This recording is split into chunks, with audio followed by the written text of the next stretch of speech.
Notebook IAS आपकी सफलता है हमारा मिशन। हेलो दोस्तों, स्वागत है आपका आपके पसंदीदा यूट्यूब प्लेटफॉर्म नोट्सबुक आईएएस पे। दोस्तों, एक बहुत ही सेंसिटिव मुद्दा है, खासकर पर्यावरण से रिलेटेड भी आप देख सकते हैं और ऐसे भी देखा जाए कृषि योग्य जो भूमि होता है उससे रिलेटेड भी आप देखेंगे कि जो मानसूनी वर्षा होती है उससे रिलेटेड भी यह टॉपिक जो है मुख्य रूप से इम्पोर्टेंट है और खास करके आपका जीएस पेपर जो 3 है उसमें भी बहुत ज्यादा इम्पोर्टेंट यह टॉपिक हो सकता है। आप सुने होंगे हाल फिलहाल में अभी जो है बहुत ज़्यादा चर्चा का विषय बना हुआ है अरावली जो माउंटेन रेंज है उससे रिलेटेड। और यह जब आया है और चर्चा में है तो यूपीएससी यहाँ से प्रश्न हमेशा पूछता आया हुआ है। अब इवन अब आगे अगर आप देखेंगे पिछले वर्ष का पेपर उठाकर पीवाईक्यू उठाकर अगर आप देखेंगे तो आपको दिखाई देगा कि अरावली से रिलेटेड या इवन माउंटेन से रिलेटेड बहुत सारे प्रश्न प्रीलिम्स में भी पूछे जाते हैं और मेंस में भी इसका इम्पैक्ट क्या हो सकता है उससे रिलेटेड जो है प्रश्न या मुख्य रूप से इस पिछली बार आपने देखा कि पूछा हुआ था कि जैसे जनसंख्या दबाव बढ़ रहा है माउंटेन्स एरियाज में, हिलीज एरिया जो है वहां पे, तो वहां पे जनसंख्या दबाव होने के कारण क्या क्या दिक्कतें आ रही हैं और मुख्य रूप से जो प्राकृतिक आपदाएं आ रही हैं उनमें बढ़ोतरी का मुख्य कारण क्या है, ये पूछा गया था मेंस में। तो प्रीलिम्स में भी आपने देखा कि पिछले वर्ष ये भी पूछा गया था, यानी 2025 में नहीं, उससे पहले पूछा गया था माउंटेन से रिलेटेड की जो अरावली पर्वत श्रृंखला हो गया, हिमालय पर्वत जो श्रृंखला हो गया है ना, ये सभी जो श्रृंखलाएं हैं खासकर या प्रायद्वीप भारत के कुछ पर्वतों के नाम दे दिया हुआ था, जैसे नीलगिरी हो गया, जो है मलाई हो गया, ये सभी मुख्य रूप से पर्वतों का नाम देकर आपसे पूछ दिया था कि इनमें से कौन वलित पर्वत है और कौन जो है भ्रंश पर्वत है।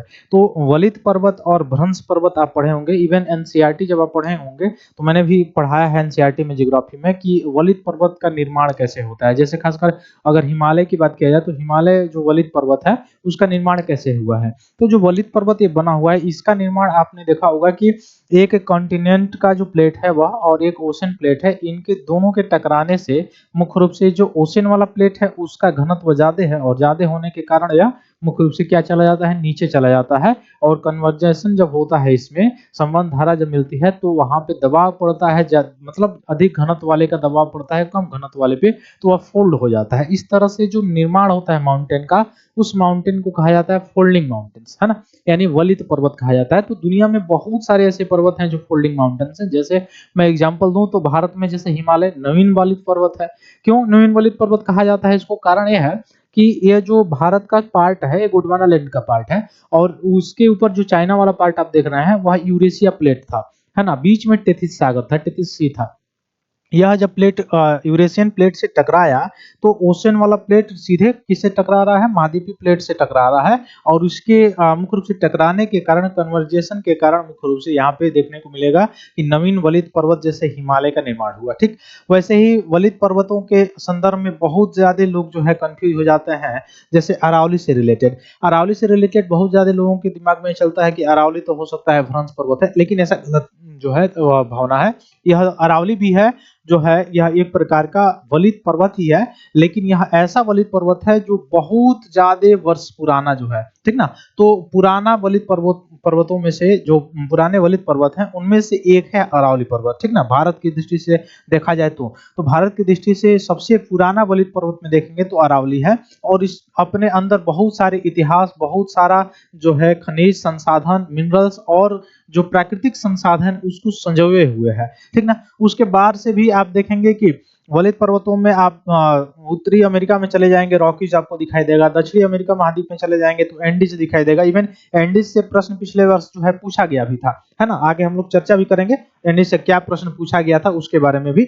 लेकिन यह अरावली वाला जो मुद्दा है ये बहुत ही सेंसिटिव मुद्दा है। अब आप बोलेंगे कि सेंसिटिव मुद्दा क्यों है ये अरावली वाला जो मुद्दा है इसलिए सेंसिटिव है, 1 मिनट में आपको बताता हूँ इसको विस्तृत से, है ना। क्यों? क्योंकि यह मुख्य रूप से जो मुद्दा बना हुआ है उसका कारण क्या है, उसका मुख्य कारण आपको आगे दिखाई देगा अभी जब मैं बताऊंगा। तो इसका मुख्य कारण मुख्य रूप से अरावली के बारे में अगर आपसे पूछा जाए, जैसे अगर मुझे समझाना हो तो यहाँ से मैं समझा सकता हूँ, ठीक है। यहाँ से मैं आपको समझाऊंगा कि अरावली आपको दिखाई देगा यहाँ पे, ठीक ना। और भारत का एक मैप ले लेता हूँ, जो कौन सा मैप हो जो आपका मुख्य रूप से एक फिजिकल मैप है और एक पॉलिटिकल मैप ले लेता हूँ ताकि समझाने में आसानी रहेगी, ठीक ना। अब यह मैं क्यों बता रहा हूँ कि यह क्यों सेंसिटिव मुद्दा है उसका कारण क्या है? हाल फिलहाल में आपने देखा होगा कि अभी सर्वोच्च न्यायालय का निर्णय आता है और उससे पहले सरकार के द्वारा यह चीजें सर्वोच्च न्यायालय के सामने रखी जाती है और सर्वोच्च न्यायालय का निर्णय आता है कि 100 मीटर से नीचे के ऊंचाई के जितने भी पर्वत हैं या जितने भी चोटियां हैं उसको अरावली का मुख्य रूप से वह भाग नहीं माना जाएगा, ये बताया गया है इसमें। अब 100 मीटर से नीचे जो है वह अरावली का भाग नहीं माना जाएगा, ये अगर बात ऐसा डिसीजन अगर आया है तो उससे क्या होगा, इससे सबसे बड़ा खतरा अरावली को होगा। अब आप बोलेंगे यह अगर ऐसे डिसीजन आया है कि 100 मीटर से नीचे जितने भी पहाड़ियां हैं, पहाड़ी चोटियां हैं अरावली में, वह अरावली के भाग नहीं माने जाएंगे, तो इससे क्या दिक्कत है? इससे देखिए सबसे बड़ा दिक्कत यह है कि अरावली के 90% जो भाग है वह खत्म हो जाएंगे। अब आपको कैसे पता कि 90% भाग खत्म हो जाएंगे? तो सीधा साधा अगर मैं बताने का काम करूं तो ये 90% भाग क्यों मैं कह रहा हूं कि समाप्त हो जाएंगे, उसका मुख्य रूप से कारण आपको दिखाई देगा कि जो 100 मीटर से नीचे वाला यानी 100 मीटर के आसपास जो रेंज वाले जो पर्वत हैं उसमें 90% पर्वत जो है वह है। और 100 मीटर से ऊंचाई वाले जो पर्वतों में देखेंगे, मैं किसकी बात बता रहा हूं? अरावली के बारे में, है ना। और अरावली क्या है? एक प्रकार का वलित पर्वत है और सबसे पुराना वलित पर्वत है भारत में जो देखा जाए तो 100 मीटर से ऊंचाई वाले जो पर्वत हैं उसमें अगर देखा जाए तो उसमें बहुत ही कम, लगभग 10% ही ऐसे होंगे पर्वत श्रृंखला, ऐसे माउंटेन्स की जो चोटियां होंगी अरावली में जो मात्र जो है 100 मीटर से ऊंचे हैं। इसका मतलब 90% भाग जो है 100 मीटर से नीचे है और यह निर्णय आया है, तो निर्णय आने से क्या होगा, इस पे सीधे इंपैक्ट पड़ेगा, सीधे इस पे प्रभाव पड़ेगा। और प्रभाव कैसे पड़ेगा? तो प्रभाव पड़ने का पहला मुख्य कारण आपको दिखाई देगा कि 90% से ज्यादा जो है या 90% के आसपास जो माउंटेन्स चोटियां हैं वहां पे माइनिंग शुरू हो जाएगी। क्यों माइनिंग शुरू हो जाएगी? क्योंकि साफ साफ कह दिया गया है कि अरावली क्या जो 100 मीटर से नीचे वाला जो पार्ट है वो अरावली के पार्ट को नहीं माना जाएगा, तो 100 मीटर से ऊपर वाला पार्ट तो 10% है। जब अरावली का पार्ट नहीं माना जाएगा उसको, तो फिर माइनिंग शुरू हो जाएगी। कारण इसलिए है क्योंकि अभी तक सुप्रीम कोर्ट के द्वारा बार बार सर्वोच्च न्यायालय के द्वारा, माननीय सर्वोच्च न्यायालय के द्वारा ये डिसीजन दिया जाता रहा है कि अरावली में जो अवैध खनन हो रहा है, इलीगल माइनिंग हो रहा है या माइनिंग हो रहा है, उसको स्टॉप किया जाए, इसको रोका जाए, ठीक है ना। तो गवर्नमेंट को यहाँ पे क्या हो रही थी, परेशानी हो रही थी माइनिंग से रिलेटेड। जो अलग अलग विदेशी कंपनियां हैं उनसे क्या कराया जा रहा था, यहाँ पे कंपनी बैठाने के चक्कर में यहाँ पे माइनिंग कराई जा रही थी, तो यहाँ से रिलेटेड जो है दिक्कतें आती थी। तो यहाँ पे गवर्नमेंट के द्वारा फिर याचिका दी गई और तब सुप्रीम कोर्ट का आदेश आता है कि 100 मीटर से नीचे वाला जो है वह इसका अरावली का भाग नहीं माना जाएगा। इसका मतलब गवर्नमेंट के हाथ अब जो है क्या हो गए, खुल गए। अब आसानी से जो है वहां के जितने भी पौराणिक या प्राचीन जो अरावली सीरीज है, श्रृंखला है, वह सीधे सीधे क्या हो जाएंगे, खतरे के निशान में आ जाएंगे। अब इससे क्या इंपैक्ट पड़ेगा यह थोड़ा सा हम लोग जान लेंगे। तो इससे इंपैक्ट पड़ेगा, देखिए अगर इसका डिसीजन जो दिया गया है, कैसे दिया गया है मुझे नहीं पता, लेकिन इसमें अगर आप सबको दिखाई देगा तो एक चीज तो ये है कि आप सर्वे का, खास करके जो सर्वे है उसका रिपोर्ट अगर आप देखेंगे तो सर्वे के रिपोर्ट में ही साफ साफ कहा गया है कि 100 मीटर रेंज से जो ऊपर वाली पहाड़ियां हैं वो उनका प्रतिशत मात्र 10% है। तो 10% ऐसी पहाड़ियां हैं जो 100 मीटर से ऊंचे रेंज में है। बाकी 90% जो पहाड़ियां हैं वो आपको दिखाई देगी कि वह 100 मीटर से नीचे की रेंज में है। इसका मतलब ये हो गया कि ये अरावली जिसका फैलाव जो है मुख्यतः भारत के 4 राज्यों में है, वह उसका आधे से अधिक लगभग 90% भाग जो है माइनिंग के कारण क्या हो जाएगा, समाप्त हो जाएगा। तो इसका इंपैक्ट सीधे कहां पे पड़ेगा, जो पर्यावरण है और जो जनजीवन है उस पे पड़ेगा। कैसे पड़ेगा? तो इस 4 राज्यों में फैला हुआ है। पहला चीज, किन किन राज्यों में फैला हुआ है अरावली? तो अरावली का जो फैलाव है वो आप देख सकते हैं मुख्य रूप से 4 राज्यों में है। कहां कहां पे? गुजरात में है, फिर राजस्थान में है, फिर जो है आपको दिखाई देगा हरियाणा में है और दिल्ली में, ठीक ना। तो मुख्य रूप से इसका 4 राज्यों में फैलाव है अरावली सीरीज का, और सबसे पुराना वलित पर्वत भी है। उसके बाद से देखेंगे लगभग इसकी आयु बताई जाती है कई लाख वर्ष पुराना। इसका मतलब आप ये भी इसका लिंक कर सकते हैं कि जैसे पौराणिक कथाओं में जो देखने को मिलता है वहां से प्रकृति से भी रिलेटेड यहाँ से बहुत लोगों की आस्था भी इससे जुड़ी हुई है, ठीक है। तो उनके आस्था पर भी सीधे सीधे क्या किया जा रहा है, इस तरह से चोट दिया जा रहा है। दूसरा चीज अगर आपको देखने को मिलेगा तो आस्था को अगर दरकिनार कर दिए भी दिया जाए, उसके बावजूद भी आपको एक चीज देखने को यहाँ पे मिलेगा कि ये जो अरावली सीरीज है, ये जो अरावली श्रृंखला है, इसके 90% भाग माइनिंग के कारण जब नष्ट हो जाएंगे तो वहां की जो बायोडायवर्सिटी है, वहां की जो बायोडाइवर्सिटीज है वह क्या होगी, खतरे में चली जाएगी, नीचे चली जाएगी, यानी वहां पे जो जीव जंतु पाए जाते हैं वह खतरे के निशान में चले जाएंगे। और मुख्य रूप से जो वहां पे जो प्लांट्स हैं, जो पेड़ पौधे हैं, उन पर भी खतरा हो जाएगा। वह बिल्कुल वनों की कटाई होगी, अंधाधुंध वनों की कटाई होगी। अब इसकी कटाई से क्या होगा कि इसके कटाई से जो कार्बन डाइऑक्साइड का सिंकिंग होना होता है वह कम हो जाएगा, जिसके कारण आपको दिखाई देगा कि पॉल्यूशन का लेवल और क्या हो जाएगा, वह बढ़ जाएगा, यानी प्रदूषण बढ़ जाएगा। पहला पॉइंट प्लांट्स के नष्ट हो जाने के कारण। फिर इससे रिलेटेड जो यहाँ पे जनजातियां रहती हैं, जो मुख्य रूप से क्या कार्य करती हैं, जो इन्हीं वनों के माध्यम से, जो इन्हीं मुख्य रूप से आप कह सकते हैं कि इन्हीं पर्वत श्रृंखला या पर्वतों के माध्यम से, पर्वत का जो मुख्य रूप से आसपास के जो भी प्राकृतिक संसाधन है उनके माध्यम से अपनी जीविका को चलाते हैं, तो उनकी जीविका पर सीधे प्रभाव पड़ेगा, जीविका भी क्या हो सकती है, उनकी समाप्त हो सकती है। उसके बाद से आपको दिखाई देगा यह डेवलपमेंट के चक्कर में बहुत सारे लोगों का जनजीवन जो है वो क्या हो जाएगा, व्यस्त हो जाएगा। उसके बाद से रिवर पर भी प्रभाव पड़ेगा। अब आप कहेंगे रिवर पर कैसे प्रभाव पड़ेगा, तो आपको दिखाई देगा कि बहुत सारी जो नदियां हैं वह निकलती है अरावली सीरीज से। जैसे पश्चिम भारत में बहुत सारी ऐसी नदियां हैं जिसको आप देखेंगे कि अरावली सीरीज से निकलती है। तो अरावली सीरीज से जब ये नदियां निकलती हैं तो ये नदियों का उद्गम स्थल ही जब प्रभावित हो जाएगा तो ये नदियां भी क्या हो जाएंगी, प्रभावित हो जाएंगी या सूखे के चपेट में आ जाएंगी। अब सूखे के चपेट में आ जाएंगी तो यहाँ पे जो कृषि है, जो फार्मिंग है, वह सीधे सीधे क्या होगा, प्रभावित होगा। तो जब फार्मिंग प्रभावित होगा तो यहाँ पे जनजीवन जो है वह सीधे सीधे क्या होगा, प्रभावित होना भी शुरू हो जाएगा। फिर इससे रिलेटेड जो यहाँ पे जीव जंतु हैं वो तो प्रभावित होंगे होंगे। यहाँ सिंचाई के माध्यम से जो सिंचाई जो क्षेत्र है वो प्रभावित होगा। फिर यहाँ की जो पॉपुलेशन है वो प्रभावित हो जाएगी, है ना। नदियों के नष्ट हो जाने से एक सभ्यता का भी नष्ट होना माना जाता है, तो एक सभ्यता का भी नष्ट हो सकता है इसके कारण। और क्या क्या इंपैक्ट पड़ सकता है उसको थोड़ा सा अगर हम लोग देखने का काम करें तो इसके यानी जो अरावली वाला जो सीरीज है, अगर यह मुख्य रूप से खनन के चपेट में आ गया तो आने वाले समय में क्या होगा, आपको दिखाई देगा जो यहाँ पे रॉक्स हैं, जो चट्टाने हैं, वह चट्टानों में जो जीवाश्म है उस पर भी यह मुख्य रूप से अतिक्रमण शुरू हो जाएगा, है ना। उसके बाद से आपको दिखाई देगा कि यह अरावली जो सीरीज है, अरावली सीरीज में इसके पश्चिम वाला पार्ट जो है, इसका वेस्ट वाला पार्ट है, वहां पे क्या है, थार मरुस्थल आपको दिखाई देगा, ठीक ना।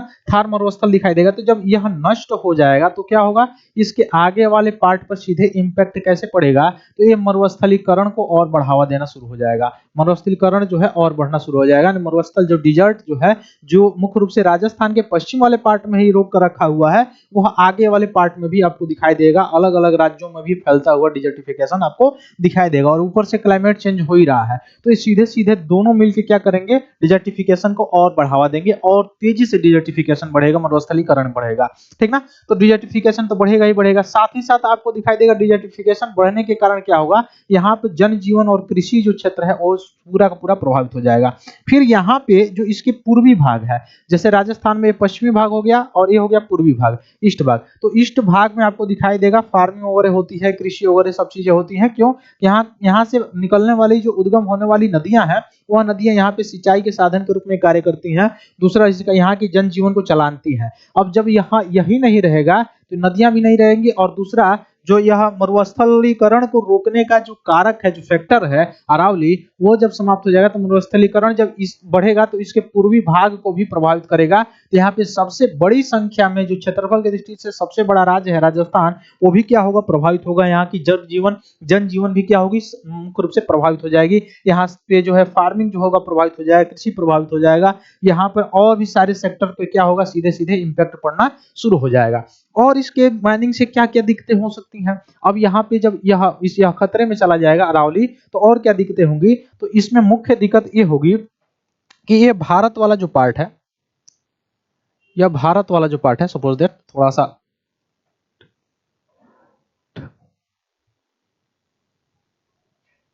थोड़ा सा मैं इसको सही बना दे रहा हूं, है ना। यह भारत वाला जो पार्ट है, यह भारत का जो पार्ट है, इसमें आपको दिखाई देगा ये अरावली सीरीज है ना। अब इस अरावली सीरीज में जब इंपैक्ट पड़ेगा तो सीधे सीधे और क्या होगा, सीधे सीधे एक चीज होगा कि यह जो मरुस्थल है, थार का मरुस्थल है, यहाँ से क्या आएगा, पश्चिम विक्षोभ वाली जो हवाएं आएंगी, वो हवाएं क्या करेंगी, अपने साथ में यहाँ के जो भी डिजर्ट होगा, जो बालू होगा, रेत होगा, धूलकण होगा, उसको अपने साथ लेके आएंगे अगले जो स्टेट है, जैसे दिल्ली जैसा क्षेत्र हो गया, आगे जितने भी स्टेट हैं वो जैसे क्षेत्र हो गए, तो आगे वाले स्टेट में लेके आएंगे धूल कणों को, तो यहाँ पे क्या होगा, पॉल्यूशन के लेवल को और भी क्या कर देंगी, बढ़ाने का काम करेंगी। तो प्रदूषण का स्तर भी कहीं न कहीं देखने को मिल जाएगा ज्यादा मात्रा में, और ठंडी के दिनों में और ज्यादा मात्रा में पॉल्यूशन बढ़ेगा। क्यों? क्योंकि ठंडी के दिनों में हवाएं सिंक होती हैं, तो यहाँ पे जाके सीधे यहाँ पे इम्पैक्ट पड़ना शुरू हो जाएगा। ठीक है, तो यहाँ पे आपको दिखाई देगा कि मरुस्थलीकरण बढ़ेगा और सारी चीजें होंगी। फिर और क्या इम्पैक्ट पड़ सकता है इसके, मुख्य रूप से अगर खनन हो जाए या अगर यह अरावली पर अगर दिक्कतें आ रही हैं, तो और क्या क्या दिक्कतें हो सकती है। एक तो लोगों का जो आस्था है वो भी क्या होगा, आस्था जो होगा लोगों का वो भी प्रभावित होना शुरू हो जाएगा। बहुत लोगों का आस्था है, इसके पार्ट बहुत सारी पर्वत श्रृंखलाएं हैं, है ना। इसमें आपको दिखाई देगा कि इसका सबसे ऊंचा जो माउंटेन है वह, उसका नाम क्या है, गुरु शिखर है। ठीक ना, ये याद रखिएगा, अरावली का सबसे ऊंचा जो चोटी है उसका नाम क्या है, गुरु शिखर है। ठीक ना, अरावली का सबसे ऊंचा चोटी क्या है, गुरु शिखर है। तो ये चीजें तो मैंने बताया है कि यह मुख्य रूप से अरावली के समाप्त होने पर ये इम्पैक्ट यहाँ पे पड़ सकता है। खासकर और इम्पैक्ट क्या पड़ सकता है, जो पर्यावरण से संबंधित टूल्स का मुख्य रूप से इस्तेमाल करती है गवर्नमेंट, यह सीधे सीधे इसका जो है विपरीत है। दूसरा चीज आप देखेंगे कि यहाँ पे एक चक्रवात, एक मानसून आना शुरू होता है, जिसको कहा जाता है साउथ वेस्ट मानसून, यानी दक्षिण पश्चिम मानसून, है ना, दक्षिण पश्चिम मानसून। अब यहाँ पे ये पूर्वी घाट है ना, पश्चिमी घाट है, सॉरी पश्चिमी घाट है, और ये क्या है, पूर्वी घाट है।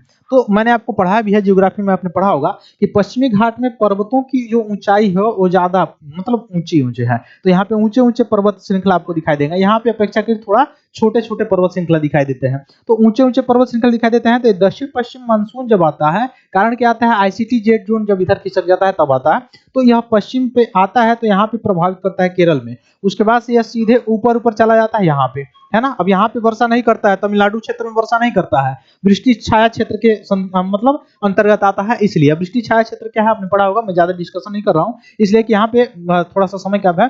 तो पर्वत यहाँ पे है, पर्वत में यहाँ पे वर्षा होती है, तो यहाँ पे जो पौने आती हैं तो पर्वत पे ऊपर उठेगी, तो यहाँ पे इस ओर जो है वर्षा होगा, और इधर जो है वर्षा नहीं होता है, वृष्टि छाया का क्षेत्र होता है। फिर यह पौने मानसूनी हवाएं जो दक्षिण पश्चिम मानसून है, यह भी बंगाल में जब जाता है, तो यहाँ से जलवाष्प को ग्रहण करता है, वाटर वेपर को ग्रहण करता है, और तब यहाँ से होते हुए नॉर्थ यानी पूर्वोत्तर भारत होते हुए और नॉर्थ तक यह मुख्य रूप से यह गमन करता है, जिसको दक्षिण पश्चिम मानसून कहा जाता है, जिसके ऊपर भारत की सबसे ज्यादा कृषि जो है वह टिकी हुई है ना, सबसे ज्यादा कृषि इसी पे टिकी हुई है, वर्षा पे।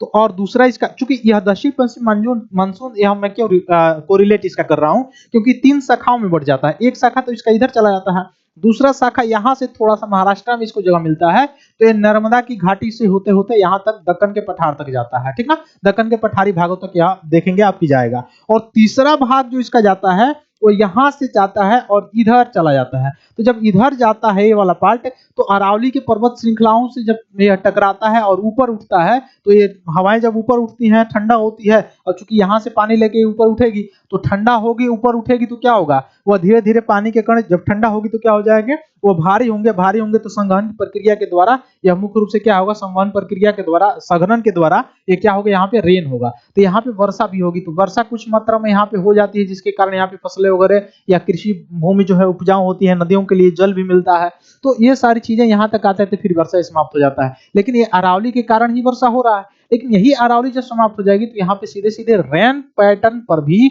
वर्षा के पैटर्न पर भी क्या पड़ेगा, सीधे सीधे प्रभाव पड़ेगा, है ना। तो वर्षा के पैटर्न पर भी इस पे प्रभाव पड़ता हुआ दिखाई देगा। ठीक ना, अब यहाँ से कोई दिक्कत नहीं होगा, आप समझ सकते हैं। अब आप सारी चीजें समझ रहे हैं कि इसके लिए बड़े स्तर पे मूवमेंट की जरूरत है, बड़े स्तर पे आंदोलन की जरूरत है। अब आप कहेंगे कि आंदोलन क्या है करना है भैया, क्योंकि अगर लोकतंत्र में कोई चीजें नहीं सुनी जाती हैं, तो उसके लिए सबसे आसान एक टूल्स हमारे संविधान ने हमको दिया है, जन सुनवाई का। अब जन सुनवाई कैसे सुनिश्चित की जा सकती है, जन आंदोलन के द्वारा। और जन आंदोलन कैसा हो, अहिंसक हो बिल्कुल, और शांत रूप से हम लोग क्या कर सकते हैं, अहिंसा रूप से क्या कर सकते हैं, मूवमेंट कर सकते हैं, और मूवमेंट के द्वारा ही और बड़े लेवल पर मूवमेंट के द्वारा ही इसको बचाया जा सकता है, अन्यथा फिर से यह खतरा टलने वाला नहीं है। क्योंकि मैंने आपको पहले ही बता दिया है कि सर्वोच्च न्यायालय के द्वारा अरावली पर्वत श्रृंखला पर जो फैसला दिया गया है और ज्यादा चिंता जो है वह शुरू कर दिया गया है इसके द्वारा। अरावली बचाओ अभियान ने या शुरू किया हुआ है, एक्स पे आप देखेंगे जो कि पहले ट्विटर हुआ करता था, तो सबसे ज्यादा यह ट्रेंड चल रहा है। लेकिन उसके बावजूद भी देखा जाए तो बहुत सारे लोग इसको कह रहे हैं, विशेषज्ञ कह रहे हैं कि मौत का फरमान शुरू हुआ है। और बिल्कुल मैंने आपको जो समझाया है अभी विस्तृत रूप से, आप समझ सकते हैं कि अरावली मतलब कितना सेंसिटिव है हमारे लिए। और एक तरह से देखेंगे तो अरावली हमारे लिए धरोहर का भी काम कर रहा है, एक तरह से हमारा धरोहर भी है। क्यों धरोहर है कि यह एक मतलब एक नया बना हुआ नहीं, एक इसमें से जो आप कह सकते हैं पृथ्वी का जो फॉर्मेशन हो गया या मुख्य रूप से कैसे टकराने के बाद से हिमालय का मतलब निर्माण हुआ, बहुत सारे भौगोलिक परिदृश्य जो है उसको समझने का एक क्लू देता है जो मुख्य रूप से है अरावली। तो इसको बचाना बहुत ही ज्यादा जरूरी है। मैंने बताया भी आपको किस तरह से यह 4 राज्यों में फैला हुआ है, राजस्थान, हरियाणा, गुजरात और दिल्ली में लगभग 700 किलोमीटर तक यह फैला हुआ इसका रेंज है। और इसमें देखेंगे तो दुनिया के सबसे प्राचीन जो है वलित पर्वतमालाओं में से एक है। तो ये भी वलित पर्वतमाला है। एक बार पीएससी ने यहाँ से प्रश्न पूछा भी था कि यह कौन सा पर्वत है, वलित पर्वत है या भ्रंश पर्वत है, तो वलित पर्वत में आएगा। हिमालय भी वलित पर्वत में आएगा। जो आल्प्स जो पर्वत है जो यूरोप में है वो भी वलित पर्वत है। रॉकी पर्वत जो है जो उत्तरी अमेरिका में है वो भी वलित पर्वत है। दक्षिण अमेरिका में जाएंगे तो एंडीज पर्वत है, वो भी क्या है, वलित पर्वत है। अब यहाँ पे थोड़ा सा अंतर हो जाता है, जो सबसे ऊंचा वलित पर्वत क्या होगा, तो हिमालय होगा। सबसे नया में देखा जाएगा तो हिमालय, एंडीज वगैरह हो जाएंगे। लेकिन सबसे लंबा में कहा जाए वलित पर्वत तो वो है एंडीज जो पर्वतमाला है वो है। लेकिन अगर कहा जाए सबसे पुराना वलित पर्वतों में से एक कौन है, तो ये अरावली है, सबसे पुराना वलित पर्वतों में से एक है ना। तो इस तरह से आप कह सकते हैं। तो इसके उत्तर भारत का फेफड़ा या उत्तर भारत का हरा फेफड़ा के नाम से भी कहा जाता है। अगर परिस्थिति के अनुसार देखा जाए तो मैंने बताया भी क्यों, क्योंकि यहाँ पे पर्वतमालाओं में बहुत सारे जो पेड़ पौधे हैं और पेड़ पौधों के द्वारा यहाँ पे बायोडाइवर्सिटी भी ज्यादा होगी। और वहाँ पे सीधे सीधे बायोडाइवर्सिटी होने के कारण, पेड़ पौधों के संख्या ज्यादा होने के कारण कार्बन को संग्रहित करना एक मुख्य रूप से ये काम करता है। और इसी की जब कटाई हो जाएगी तो अंधाधुंध बहुत बड़ी मात्रा में जो है क्या होगा, मतलब इस जो फैसला आया है उसमें अगर आप देखेंगे तो अंधाधुंध आने वाले समय में माइनिंग सोना और माइनिंग के साथ साथ पेड़ों की कटाई होगी, जो बड़ी मात्रा में जाके पर्यावरण को जो है नुकसान करने का काम करेगा। और साथ ही साथ जो है आप कह सकते हैं बायोडाइवर्सिटी पर भी इम्पैक्ट डालेगा। तो दिल्ली एनसीआर जैसे क्षेत्रों के लिए हवा को फिल्टर करता है, मतलब जो हवा पश्चिमी हवाएं आती हैं। लेकिन यही जब नहीं रहेगा तो वहां के धूल कण वगैरह सारी चीजें जो आएंगे तो और भी प्रदूषण का काम करेंगे। अभी तो एक अरावली पर्वत श्रृंखला है और ये सारी चीजें हैं, उसके बावजूद आप देखते हैं कि दिल्ली जो है एक तरह का गैस चेंबर बन जाता है ठंडी के दिनों में। तो जब ये नहीं रहेगा उस समय क्या हालत हो सकती है ये आप सीधे सीधे समझ सकते हैं, ठीक है।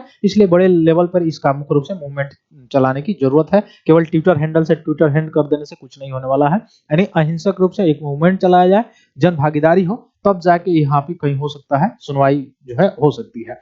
तो चलिए देखते हैं हम लोग यह मुख्य रूप से कहाँ कहाँ से फैला हुआ है, कहाँ कहाँ पे, गुजरात हो गया, राजस्थान हो गया, और मैंने बताया कि हरियाणा और दिल्ली वाला जो क्षेत्र है यहाँ पे फैला हुआ है, 4 राज्यों में फैला हुआ है। इसमें सबसे ज्यादा इसका विस्तार जो है वह राजस्थान में है। मैंने बताया इसकी सबसे ऊंची चोटी है माउंट आबू, है ना। इसमें देखेंगे तो यहाँ देखिए ये अरावली सीरीज है ना। और इसी के पश्चिम में मैंने आपको बताया कि क्या है, थार डिजर्ट है, ठीक ना, थार रेगिस्तान है। अब यही नहीं रहेगा तो ये रेगिस्तान इधर आएगा कि नहीं आएगा, तो ये जो उत्तर भारत का मैदान है जहाँ पे सबसे ज्यादा उपजाऊ भूमि है, कृषि होता है, वह सीधे सीधे इम्पैक्ट डालेगा, है ना।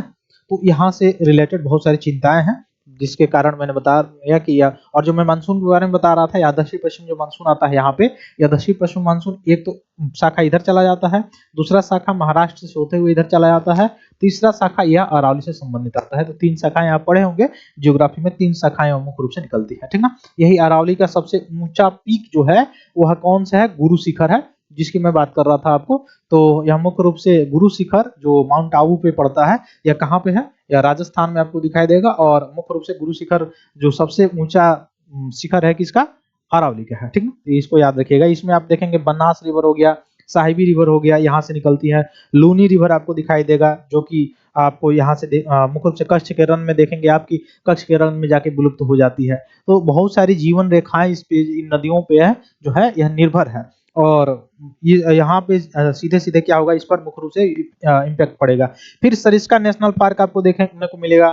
फिर कुंभलगढ़ सेंचुरी हो गया, माउंट आबू सेंचुरी हो गया, ठीक ना, यह सभी इसी रेंज में आपको दिखाई देंगे, ठीक ना। तो इसलिए बहुत ज्यादा इंपॉर्टेंट हो जाता है। सिरोही रेंज हो गया, सांभर खेतरी रेंज हो गया, ये सभी रेंज जो है आपको यहीं पे दिखाई देंगे। यहाँ पे बहुत सारे मिनरल्स के रिसोर्स हैं, मतलब कौन कौन से, जैसे कापर हो गया, जिंक हो गया, लीड हो गया, मार्बल्स हो गए।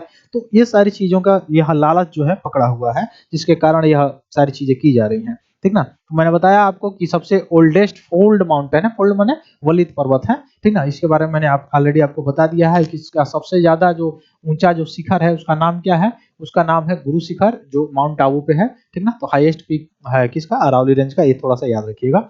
और आगे बढ़ने से पहले मैं बता दूं कि अगर आप यूपीपीसीएस प्री क्वालिफाई कर चुके हैं और मेंस के लिए आंसर राइटिंग के लिए सोच रहे हैं, मेंटरिंग के लिए सोच रहे हैं, तो आप नोट्सबुक जो है उसको ज्वाइन कर सकते हैं, मेंटरिंग प्रोग्राम को। और आपको जो है मेंटर्स के द्वारा अच्छे तरह से कैसे स्किल से कैसे आप लिख सकते हैं, कैसे अपने आंसर राइटिंग में सुधार कर सकते हैं, किस तरह से और चीज़ों को इम्पैक्ट डालने वाली चीज़ों को जोड़ सकते हैं, कैसे और इम्पैक्ट डाल सकते हैं अपने राइटिंग में, ये सारी चीज़ें आपको मेंटर्स के द्वारा प्रोवाइड कराई जाएगी। तो आप बिल्कुल जो है ऑफलाइन और ऑनलाइन दोनों ले सकते हैं इसमें, और परचेज कर सकते हैं दिए गए नंबर पे जो है कॉल करके, ठीक ना। तो मैंने बताया कि इसमें क्या भूमिकाएं हैं इसकी अरावली की, तो देखिए वही सारी चीजें इसमें दी ही गई होंगी, कोई एक्स्ट्रा चीज नहीं दिया गया होगा। चलिए देखते हैं हम लोग। एक तो डिजर्टिफिकेशन और रेत के तूफानों के खिलाफ जो है प्राकृतिक अवरोध का काम करता है। जो रेत की तूफानें उधर से जैसे पश्चिमी हवाएं आएंगी तो रेत के तूफानों को लेके आएंगी, तो इसको अवरोध करने का काम ये करता है, रोकने का काम करता है। और इंडो गंगेटिक जो मैदान है ना, जो भारत का मैदानी क्षेत्र है, उत्तर भारत के मैदानी क्षेत्र है, वहां पे रेगिस्तानी हवाओं को आने से रोकने का भी काम करता है। फिर भूमिगत जो जल है उसको पुनर्भरण के लिए पुनर्भरण के लिए काम करता है। यहाँ की घाटियां जो है वर्षा जल को एकत्रित करने में सहायक होती हैं, जो अभी मैंने कुछ समय पहले आपको समझाया है। फिर बायोडायवर्सिटी का केंद्र है, लगभग 200 से अधिक पक्षियों की जनजातियां प्रजातियां यहाँ पे आपको देखने को मिलेगी, स्पीसीज देखने को मिलेगी।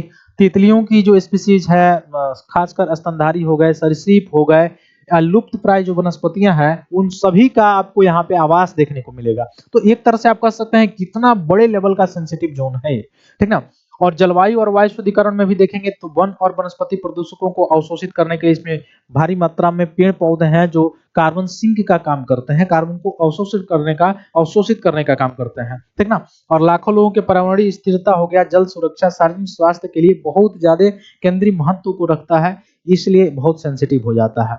अब सुरक्षा क्यों महत्वपूर्ण है, दीर्घकालिक अगर खतरे देखा जाए तो इसमें खनन में अगर देखा जाए संगमरमर हो गया, चूना पत्थर हो गया या अन्य खनिज जो हो गया, इसका खनन व्यापक रूप से होता रहा है। और यह जो फैसला आया है, अगर यह लागू हो गया तो और व्यापक मुख्य रूप से क्या होगा, खनन होगा। व्यापक रूप से खनन होगा तो 90% से अधिक हिस्सा इसका मुख्य रूप से क्या हो जाएगा, यह समाप्ति के कागार पे चला जाएगा, जो ये सारी चीजों पर सीधे क्या होगा, पारिस्थितिकी तंत्र पे क्या होगा, इम्पैक्ट डालेगा। शहरीकरण और अतिक्रमण में क्या होगा, विशेषकर गुरुग्राम और फरीदाबाद के आसपास जो है, जो तीव्र शहरीकरण विकास के कारण क्या होगा, पर्यावासों का विखंडन, सड़क निर्माण, अवैध भूमि प्रयोग, ये सब सारी चीजें हुए हैं, ठीक वैसे वहां पर भी देखने को आपको मिल सकता है। वनों की कटाई होगी, मैंने अभी बताया, मरुस्थलीकरण बढ़ेगा, ठीक ना। फिर उसके बाद से आप देखेंगे कि एज और हाइट, इसके संदर्भ में मैंने बताया था आपको, इसका लगभग एज बताया जाता है कि 2.5 से 1.6 बिलियन ईयर इसका एज है। तो देखिए एक तरह से कितना बड़ा धरोहर है भारत के पास, और इसको खोने के लिए ये सारी चीजें की जा रही हैं। तो पारिस्थितिकी तंत्र के हिसाब से भी अगर देखा जाए, और मुख्य रूप से एक देखा जाए धरोहर के हिसाब से भी, तो यह जो अगर ऐसा किया जा रहा है तो ये बिल्कुल गलत है, ठीक ना। तो ये भी बताया भी गया है, मैंने अभी बताया था आपको 100 मीटर क्रिटीज जो डिफाइन किया गया था जियोलॉजी डिपार्टमेंट के द्वारा, ये सारी चीजें मैंने अभी आपको शुरुआत में ही बता दिया था। तो इससे यह विवाद बना हुआ है और बढ़ा हुआ है, ठीक ना। 20 नवंबर को 2025 को सर्वोच्च न्यायालय के द्वारा एक नया परिभाषा दिया जाता है। उसमें बताया जाता है केवल वे पहाड़ियां जिनकी ऊंचाई आसपास के भूभाग से 100 मीटर या उससे अधिक हो, उन्हें ही आधिकारिक तौर पर अरावली पर्वतमाला के रूप में वर्गीकृत किया जाएगा, ठीक ना। अब ये समझ सकते हैं 500 मीटर के दायरे में स्थित ऐसी 2 या 2 से अधिक पहाड़ियों को अरावली पर्वतमाला कहा जाता है, ठीक ना। तो यह तकनीकी लग सकता है, लेकिन इसका प्रभाव काफी व्यापक है। क्यों? क्योंकि अभी हमने बताया कि इस क्षेत्र का लगभग 90% पहाड़ियां 100 मीटर से कम ऊंची है। अब यही जब ये लागू हो जाएगा तो सरकार को जो है एक तरह से खुला छूट मिल जाएगा और आसानी से माइनिंग करना शुरू कर देगी, और बहुत तेजी से माइनिंग होगा तो सीधे सीधे सभी चीजों पे इम्पैक्ट पड़ना शुरू हो जाएगा, ठीक ना। तो पर्यावरण और सामाजिक प्रतिक्रिया के द्वारा क्या-क्या किया गया है, बहुत सारे लोगों के द्वारा प्रदर्शन, विरोध प्रदर्शन आपको देखने को मिलेगा। एक्स जो है सोशल मीडिया हैंडल है, वहाँ पर आपको दिखाई देगा। लेकिन यह स्थिरता आपको दिखाई देगा कि 10 से 15 दिन यह नहीं चलने, यह जब तक इस पे बिल्कुल लागू ना कर दिया जाए तब तक यह आंदोलन चलना चाहिए। और सेव जो अरावलीज हैशटैग है उसके माध्यम से आप भी सोशल मीडिया ग्रुप से जुड़कर और आप भी क्या कर सकते हैं, योगदान इसमें दे सकते हैं, ठीक है। तो पुनर्परिभाषा के पीछे तर्क क्या है? तो इसमें सरकार का तर्क है कि सतत प्रबंधन के लिए स्पष्ट और एक समान परिभाषा की आवश्यकता है। नए मापदंड पारिस्थितिकी रूप से संवेदनशील क्षेत्रों को और निर्णय लेने की प्रक्रिया को और मतलब विकास के रूप में विनियमित करने में और आसानी होगी। और ये विकास कैसा विकास? ऐसा विकास जिसमें पारिस्थितिकी तंत्र समाप्त हो जाए, ऐसा विकास जिसमें पुरातत्व या मुख्य रूप से आप कह सकते हैं कि जो धरोहर है वो समाप्त हो जाए, ऐसा विकास जिसमें जीवन रेखा समाप्त हो जाए, ऐसा विकास जिसमें आने वाले समय में जो कृषि क्षेत्र है जिस पर भारत के अधिकतर लोगों की निर्भरता है वह समाप्त हो जाए, तो फिर ऐसे विकास का क्या मतलब है? तो ठीक यह सारी चीजें हैं इसमें। ठीक परिभाषा जो दिया जा रहा है वो अलग चीज है, लेकिन इसका जो भू स्तर पे यानी जमीनी स्तर पर इसका इम्पैक्ट अगर देखना शुरू किया जाए तो बहुत बड़े लेवल पे इसका जो है इम्पैक्ट पड़ सकता है। तो ये सारी चीजों को कहीं ना कहीं बिल्कुल गवर्नमेंट के द्वारा इसको समाप्त करना चाहिए। अगर ऐसा चीजें होती हैं तो आगे आने वाले समय में बहुत सारी चीजें हो सकती हैं, जैसे दिल्ली एनसीआर में वायु प्रदूषण में वृद्धि हो सकता है, जल संकट हो सकता है, बायोडाइवर्सिटी का नुकसान हो सकता है, ठीक ना। और अरावली कैसे काम करता है? ग्रीन वॉल का काम करता है, मैंने शुरुआत में ही बताया था कि कैसे ग्रीन वॉल का काम करता है, ठीक ना। तो ये सारी चीजें हैं। पर्यावरण मुख्य रूप से नीतिगत सिफारिश भी इसमें की गई है, ठीक। और आगे मैं बताऊं, अभी 2025 में माउंटेन से रिलेटेड जो प्रश्न पूछा गया था, हालांकि आगे भी पूछा जा सकता है माउंटेन से रिलेटेड, और भी प्रश्न यूपीएससी के द्वारा माउंटेन से रिलेटेड पूछा गया है। जैसे अरावली के संदर्भ में ही पूछा गया था कि यह वलित पर्वत है, निम्न में से कौन कौन वलित पर्वत है? तो हिमालय दे दिया गया था, अरावली दे दिया गया था, एंडीज दे दिया गया था और एक अलग दे दिया गया था। तो यह तीनों के तीनों क्या थे? वलित पर्वत थे। तो अरावली जिसमें से सबसे प्राचीन वलित पर्वत होगा, ठीक ना। अब देखिए आगे क्या प्रश्न पूछ रहा है। Consider the following countries: Bolivia, Brazil, Colombia, Ecuador, Paraguay और वेनेजुएला। इसमें कह रहा है एंडीज माउंटेन्स, है ना। तो एंडीज माउंटेन आपको पता है कि ये जो एंडीज माउंटेन है, यह मुख्य रूप से एंडीज माउंटेन कहाँ पे आपको दिखाई देगा? तो एंडीज माउंटेन आपको दिखाई देगा यह मुख्य रूप से कौन से क्षेत्र में? तो कौन से क्षेत्र में आपको दिखाई देगा? दक्षिणी अमेरिका वाला क्षेत्र में। तो दक्षिणी अमेरिका वाले क्षेत्र में यह वाला पार्ट जो है, इस पार्ट पे आपको दिखाई देगा। तो कह रहा है किन किन देशों से होके गुजरता है, 2025 में पूछा गया था। तो देखिए किसमें, ब्राजील से तो होके गुजरता नहीं है, और दूसरा पराग्वे से नहीं होके गुजरता है। क्यों? क्योंकि ब्राजील वाला साइड इधर है और पराग्वे यहाँ पे पड़ता है, तो इन दो क्षेत्रों से तो होगा नहीं, उरुग्वे पराग्वे से गुजरेगा ही नहीं है, ठीक ना। तो दो दो और एक, इन तीन देशों से नहीं होगा, इधर गुयाना से भी नहीं होके गुजरता है, अगर दिया होता तो। खैर गुयाना वगैरह तो दिया नहीं है। तो किससे किससे होके गुजरता है? बोलिविया से होके गुजरता है, बिल्कुल सही बात है। वेनेजुएला से, बिल्कुल। तो पहले आपको वेनेजुएला दिखाई देगा, वेनेजुएला के बाद से आपको दिखाई देगा वह कोलंबिया।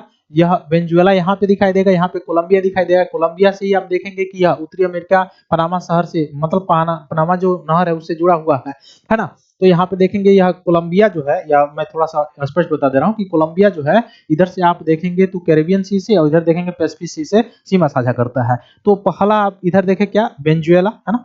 इधर क्या था? वेनेजुएला था। इधर क्या था? कोलंबिया था। कोलंबिया के नीचे आएंगे तो इक्वाडोर होगा, इक्वाडोर होगा, बिल्कुल इक्वाडोर यहाँ पे हो जाएगा। उसके बाद से इक्वाडोर के बाद से अगर आपको दिखाई देगा तो वह कौन सा हो जाएगा? यहाँ पे आपको दिखाई देगा पेरू, फिर ये वाला पार्ट हो जाएगा चिली, ये हो जाएगा जो है बोलिविया। तो बोलिविया से बिल्कुल गुजरता है, कोलंबिया से गुजरता है, इक्वाडोर से गुजरता है और वेनेजुएला से गुजरता है, यानी ये सब देशों में एंडीज पर्वत श्रृंखला है। तो एंडीज पर्वत श्रृंखला ये भी वलित पर्वत श्रृंखला है। तो कौन कौन से देश हैं? 1, 2, 3 और 4। तो कौन कौन से हैं? वेनेजुएला हो गया, इक्वाडोर हो गया, कोलंबिया हो गया और बोलिविया होगा। तो कह रहा है कौन कौन से इसमें से कितने सही हैं? केवल 2, केवल 3, केवल 5, केवल 4। तो केवल 4 होंगे। केवल 4 कौन कौन? बोलिविया हो गया, कोलंबिया हो गया, इक्वाडोर हो गया, वेनेजुएला हो गया, पराग्वे और ब्राजील नहीं होगा। तो ओनली 4 क्या होगा आपका करेक्ट आंसर हो जाएगा, ठीक है। तो इस तरह से और भी प्रश्न पूछे गए हैं माउंटेन से रिलेटेड, वो आगे हम लोग आगे चर्चा करेंगे। आज का विषय यही था और बहुत ही सेंसिटिव जो है विषय था। आप भी इसमें अरावली को बचाने के लिए अपना योगदान दे सकते हैं। सोशल, अगर आप घर पे ही हैं, अगर आप वहां पे जाके नहीं जा सकते हैं, तो आप घर से ही अपने सोशल मीडिया हैंडल के माध्यम से, एक्स के माध्यम से, या जो भी सोशल मीडिया आप यूज करते हैं उसके माध्यम से जो है हैशटैग करके आप अरावली को बचाने में अपना योगदान दे सकते हैं। तो फिर मिलते हैं हम लोग अपनी अगली क्लास में, तब तक के लिए बहुत-बहुत धन्यवाद दोस्तों। जय हिंद। हेलो दोस्तों, नोट्सबुक आईएएस आपकी सफलता है हमारा मिशन के तहत लाया है बेहतरीन टेस्ट सीरीज का कलेक्शन, जिसमें यूपीएससी और स्टेट पीसीएस के प्रीलिम्स और मेंस के टेस्ट सीरीज उपलब्ध है, वो भी लोएस्ट प्राइस में। तो आप आज ही अपनी सफलता की दिशा में आगे बढ़ने के लिए हमारे टेस्ट सीरीज सेंटर दिल्ली के मुखर्जी नगर और प्रयागराज के सिविल लाइंस के सेंटर पर जाकर टेस्ट सीरीज परचेज कर सकते हैं। आप अगर ऑनलाइन टेस्ट देना चाहते हैं तो आप डिस्क्रिप्शन में दिए गए लिंक द्वारा आप हमारे ऐप को प्ले स्टोर के माध्यम से डाउनलोड कर ऑनलाइन टेस्ट सीरीज परचेज करें और अपनी तैयारी को और मजबूत बनाएं। अन्य जानकारी के लिए आप दिए गए नंबर पर कॉल भी कर सकते हैं।